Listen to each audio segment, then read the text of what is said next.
AR1-24-ün efirində xəbər vaxtıdır. Studiyada Günel Mövsümovadır. Hər vaxtınız xeyir, bu saatın əsas xəbərlərindən keçək.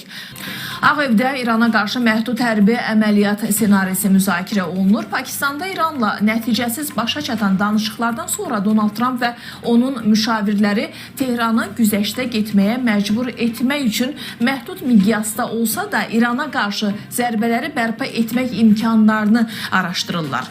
Bu iddia ilə Wall Street Journal çıxış edib. Qəzetin məlumatına görə İranın tam miqyaslı bombardımanının yenidən başlaması istisna edilmir. Bu iddialar nə qədər real qiymətləndirilir? Ətraflı sujetdə izləyək. Pakistanda nəticəsiz başa çatan ABŞ-İran təmasları regionda onsuz da gərgin olan geosiyasi mənzərəni daha da mürəkkəbləşdirib. The Wall Street Journal nəşrinin yaydığı məlumatlara görə Vaşinqton artıq diplomatik kanalların yetərsiz qaldığı ssenarilərə paralel olaraq hərbi variantları da ciddi şəkildə nəzərdən keçirir. Bu isə o deməkdir ki, masa üzərində artıq təkcə razılaşma yox, həm də təzyiq alətləri var. Mənbələrin iddiasına görə Donald Trump administrasiyası İranı geri addım atmağa məcbur etmək üçün məhdud hədəfli zərbələr variantını yenidən gündəmə gətirib. Bu cür zərbələr əsasən strateji obyektləri hədəfə alır və psixoloji üstünlük yaratmağa hesablanmış ola bilər. Deyilənə görə məqsəd tam miqyaslı müharibə yox, danışıqlar masasında üstün mövqe qazanmaqdır. Lakin tarix göstərir ki, məhdud zərbə anlayışı çox vaxt gözləniləndən daha geniş eskalasiyaya yol aça bilir. Əlbəttə, atəşkəsin pozulması və müharibənin yenidən alovlanması ehtimalları az deyil. Ona görə ki, ABŞ müharibədə iştirak edən qüvvələri heç də çəkməyib və sadəcə proses danışıqlar masası üstündə gedir və onların nəticələrinə görə qərarlar qəbul edilməsi istisna olunmur.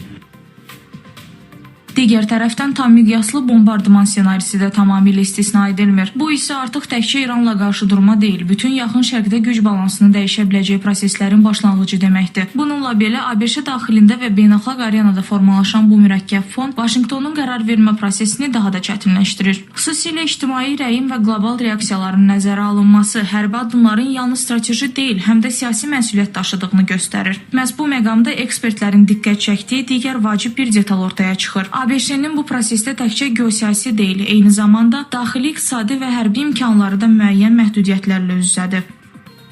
Saldırı için öncelikle Amerika kamuoyunun hükümete, yani Trump hükümetine bu konuda gerekli desteği tam manasıyla vermediği ve uluslararası kamuoyunun Amerika Birleşik Devletleri'ne baskı unsuru şekliyle küresel petrol ve ekonomik krizleri tetikleyebileceği yönündeki olumsuz tutumlarda Amerika'yı genel saldırılardan vazgeçmeye zorladığı anlaşılmaktadır.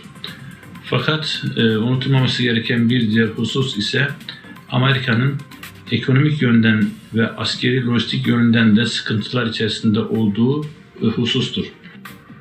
Bütün bu senarilər fonunda aydın olan bir məqam var. Artıq proses sadəcə iki ölkənin arasında münasibətlərdən ibarət deyil. Bu, böyük güclərin maraqlarının toqquşduğu, diplomatiya ilə hərbi güc arasında incə balansın qorunmağa çalışıldığı mürəkkəb bir oyundur. Və bu oyunda atılan hər bir addım yalnız regionun deyil, qlobal təhlükəsizlik arxitekturasının gələcəyini müəyyən edə bilər. Nəticə etibarilə hazırki vəziyyət ya müharibə, ya sülh kimi sadə seçimdən daha mürəkkəbdir. Daha real senari odur ki, tərəflər bir müddət həm təzyiq, həm də diplomatiyanı paralel şəkildə davam etdirəcək. Amma bu balansın nə qədər davam edəcəyi və hansı nöqtədə pozulacağı artıq təkcə Vaşinqton və Tehranın yox, bütün dünyanın diqqət mərkəzindədir.